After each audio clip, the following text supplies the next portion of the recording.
I'm Cape Joel, and this is Comic Smack, your weekly, daily, all the time, anytime comic show where I give you your fix, everything you need to know from the world of comic books and superheroes. And on today's show, we're catching up on Daredevil issues number 15 and 16. When his young apprentice loses the use of his eyes, Matt Murdock will go to the heart of darkness to try and save him. What'll happen next? Let's hop on in together and find out, shall we? Alrighty then, so for those who need a bit of a refresher course, Samuel Chung, Daredevil's new superhero in training, who goes by the name Blindspot, had his eyes gouged out at the end of the last arc by a supervillain. This latest tragedy causes Matt Murdock to go into something of an existential crisis, and anyone who has read Daredevil for a long period of time knows that Matt often invites horrors into the lives of those around him, even those he tries his hardest to protect. He swears that he won't let Blindspot end up like his father, Elektra, Karen Page, and indeed a lot of people who claim to love him. It's here Charles Soule actually brings up a really interesting piece of continuity from the previous Mark Waid run. You'll recall during Daredevil's last battle with his arch foe Bullseye, the baddie had essentially created a serum that allowed a person to have all the same powers of Daredevil by recreating the accident that gave Matt his powers in the first place. Matt figures if he can get that serum and give it to Blindspot, he'll at least be able to live a semi-normal life and perhaps still be able to fight crime should he want to. The main thrust of this story then becomes, how is Daredevil going to get Bullseye out of hiding? And the answer is, well, quite simple. He's going to take a hit out on himself. Yeah, that's right. Daredevil sells a couple of his old costumes in billy clubs, goes to the bar with No Name, a famous supervillain hangout in the Marvel universe, and puts a hit out on himself. A big juicy prize like this means D and C list villains from across the Marvel universe come out of the woodwork to try and claim the money for themselves, which means Daredevil runs himself ragged, beating these costume freaks down over the course of a week. At his absolute lowest and most self-hating point, Matt Murdock decides to look for help in the form of religion. Again, he doesn't have Foggy or Kristen to rely on, so this is basically the only thing he's got going for him right now. This means we get introduced to a brand new and, might I say, very fascinating character named Father Jordan, a tough, no-nonsense priest who talks with Matt about the unfairness of the universe, the existence of good and evil, and God's greater plan, and it's also revealed that this dude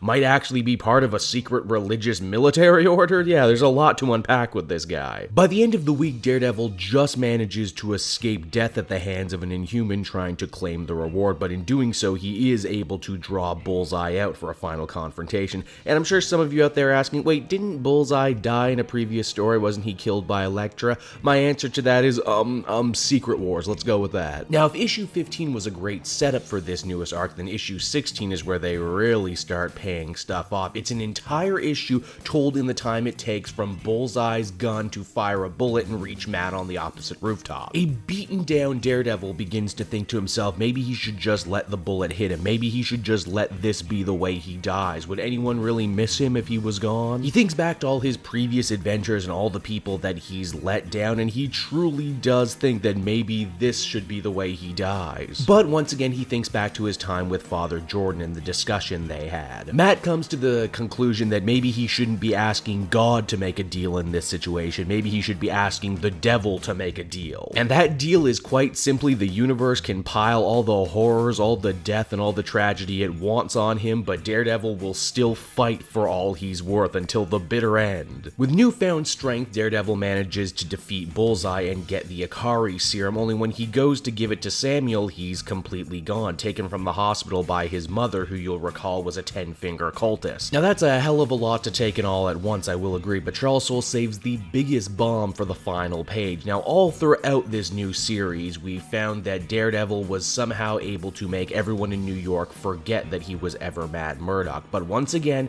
Matt goes to Father Jordan and says that he has a sin to confess, that he made everyone forget him, and that we'll find out why in the next issue. Daredevil's issue number 15 and 16 are the start of a brand new arc called The Seventh Day, and you know what, I might be early to do so, but I'm gonna call it. This is Charles Soule's epic. His Murdock Papers, his Guardian Devil, I could go on. It's a story that affirms why I love the character of Daredevil so much, that he can go go through so much pain, so much suffering, and yet come out on the other side stronger and resolute for it. It's a story that shines light on Matt Murdock's faith as well and how it's often tested. We get a great new character in Father Jordan, we get to see the evolution of new characters like Samuel Blindspot, and we even get the return of classic characters like Bullseye. And perhaps most compelling yet, this story appears to be laying the groundwork for the new Daredevil family of books that will be coming out very soon, including Elektra, Kingpin, and the Bullseye miniseries. In summation, while a lot of books at Marvel these days might be hit or miss, the ones that I've decided to keep up with are still doing some really amazing things, and if you love Daredevil and you dropped off, you owe it to yourself to pick back up with this new series. Overall, I would give these 2 issues together a 9 out of 10. Great stuff. Hey everyone, thanks so much for watching my newest video. I hope you enjoyed it, and while you're here, why not check out another video I have on offer, or maybe if you're feeling in a supportive mood, you want to like or subscribe. And if you want to support the creation of more videos just like this one, then please by all means check out the Cape Joel Patreon. A little bit goes a very long way, and I will see you all next time.